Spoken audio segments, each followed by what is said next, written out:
Rail minister Ashwini वैष्णव ने बताया कि रेलवे ट्रैक में डैमेज के चलते होने वाले नुकसान पर लगाम लगाने के लिए नई मशीन को ट्रैक पर लगाने का फैसला किया है।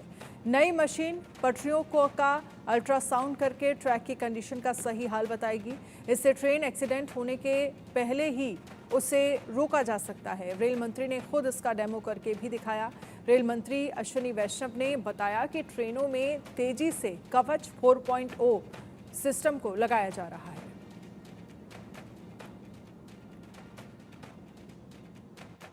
कि फ्लॉ डिटेक्शन यानी पटरी के अंदर, इस पटरी के अंदर कोई अगर वैक्यूम बन गया, कुछ अंदर डैमेज आ गया, उसको आप कैसे नोटिस करोगे? अल्ट्रासाउंड से नोटिस करोगे, अल्ट्रासाउंड से डिटेक्शन करते हो। तो सिंगल जो मशीन अपने यहाँ होती है वो व्यक्ति लेके इसके ऊपर ट्रैक के ऊपर चलता है और अल्ट्रासाउंड से पता चल जाता है कि ट्रैक खराब है अंदर या ठीक है। बाई चांस अगर वो हाथ हिल गया तो वो पटरी पूरी तरह से चेक नहीं हो पाएगी। इसीलिए मल्टीपल बीम वाला, जिसको phase array ultrasound flaw detection machine बोलते हैं, जो डिफेंस की टेक्नोलॉजी होती है ना, फेज एरे रडार होते हैं, उस वाली टेक्नोलॉजी से बनी है वो मशीन।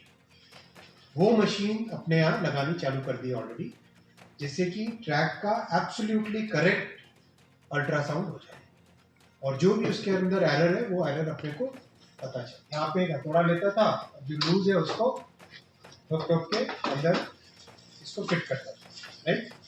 ऐसा सिस्टम था, आपने सबने देखा होगा। अब जो नया सिस्टम ला रहे हैं उसमें इस तरह का सिस्टम आएगा जिसमें स्क्रू है,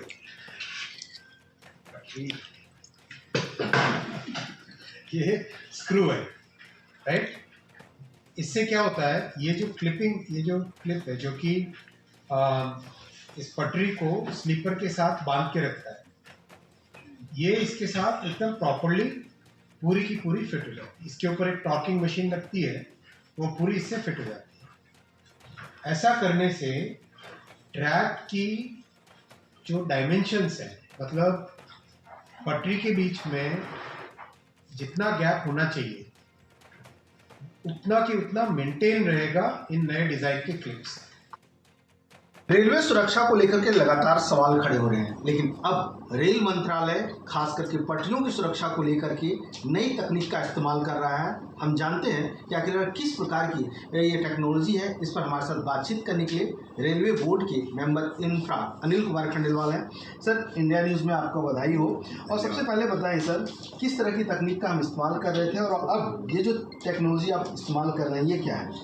देखिए, पहले हम लोग रेल्स को इस तरह होल्ड करने के लिए इस तरह की फिटिंग, पेंड्रॉल क्लिप, उसके अंदर लाइनर होता था और रबर पैड नीचे होता था, उसको यूज़ करते थे। इसमें बहुत सारे कंपोनेंट हैं और इन सब के बीच में पानी और वेस्ट रुक के रेल का कोरोजन होता था और ये सब चीज़ें अलग अलग खरीदते थे।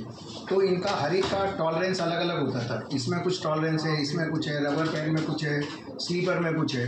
तो जो डायमेंशन फाइनली आती थी तो उसमें काफ़ी वेरिएशन होता था, +7, +8, +6% तक mm तक का वेरिएशन होता था। अब रेलवे मॉडर्न फास्टनिंग्स के लिए जा रहा है। इनको क्लिप टाइप फास्टनिंग है। इसको खोलने के लिए हैमर मारना पड़ता था, अंदर निकालना, उससे एक वाइडन हो जाता था, कोरोजन होने से कुछ क्लिप गिर जाती थी। अभी लोग छेड़छाड़ भी कर सकते, हाँ, इसको निकाल के ले जाते थे, सबोटाज भी हो जाता था। लेकिन अब हम मॉडर्न फास्टनिंग लेके आए हैं जो स्लीपर के साथ ही एक साथ पार्क कंडीशन में खरीदी जाएगी। स्लीपर मैन्युफैक्चरर ये फिटिंग्स एक साथ हमें फिक्स करके स्लीपर को देगा। स्लीपर फैक्ट्री से ये जाएंगे और मशीनों द्वारा सीधे ट्रैक में इंसर्ट कर दिए जाएंगे। इनमें और पुरानी फिटिंग्स में अंतर है कि ये जो क्लिप टाइप है, जो स्क्रू एंड क्लिप है, इसमें अगर हमको रेल हैंडल करना है तो ये टॉर्क रेन से टाइट, ये स्लीपर रेल लगाने के बाद ये 2 क्लिप ऐसे हमें स्लीपर लग के आएगा। फैक्ट्री पटरी निकालनी और लग जाएगा। पटरी साइड पे रहती है, दूसरी वैगन्स में लोड होकर, ठीक है। तब जब ये स्लीपर डाल दिए जाएंगे, रेल मशीन के द्वारा डाली जाएगी और क्लिप को जस्ट पुश करके टॉर्क रेन से 250 न्यूटन मीटर से ऐसे टाइट कर दिया जाएगा।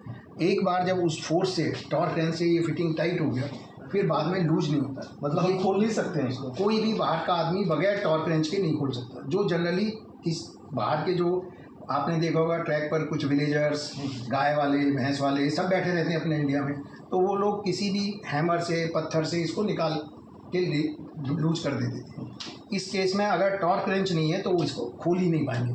250 न्यूटन मीटर का टॉर्क लगा हुआ है इसमें। गैंगमैन को भी खोलना है, रेलवे वाले को भी खोलना है, तो उसको टॉर्क रेंच और वो इक्विपमेंट चाहिएगा जिससे कि इसको खोल पाएंगे। अगर वो इक्विपमेंट है तो बहुत आसानी से ऐसे खुल जाएगा जब भी मेंटेनेंस की ज़रूरत है, और ये गिरने का कोई सवाल नहीं है। इसके साथ साथ सर क्या अल्ट्रा डिटेक्शन सिस्टम का इस्तेमाल करें? अगर बीच में कहीं भी कोरिजन हो या कोई सबोटाज हो, पटरियां कटी हुई हो, उस टेक्निक का भी इस्तेमाल कर रहे हैं आप लोग? हाँ, अभी तक हम USFD बोलते हैं, USFD टेस्टिंग करते हैं। उसकी एक फ्रिक्वेंसी है, रेल और वेल्ड दोनों की टेस्ट किया जाता है रेगुलर फ्रिक्वेंसी के साथ। अगर उसमें कोई भी डिफेक्ट पाया जाता है तो उसको मार्क करके उस रेल और वेल्ड को बदल दिया जाता है। इसको और एक एडवांस टेक्नोलॉजी लेके आए हैं हम, फेज एरे टेक्निक। उससे टेस्ट करने से पूरा, जैसे अगर पहले USFD एक्सरे था तो अब वो MRI स्कैन हो गया, उस तरह की पटरियों का भी MRI आप लोग कर रहे हैं? MRI स्कैन की तरह उसको चेक किया जाएगा। वो अभी स्टार्ट किया है।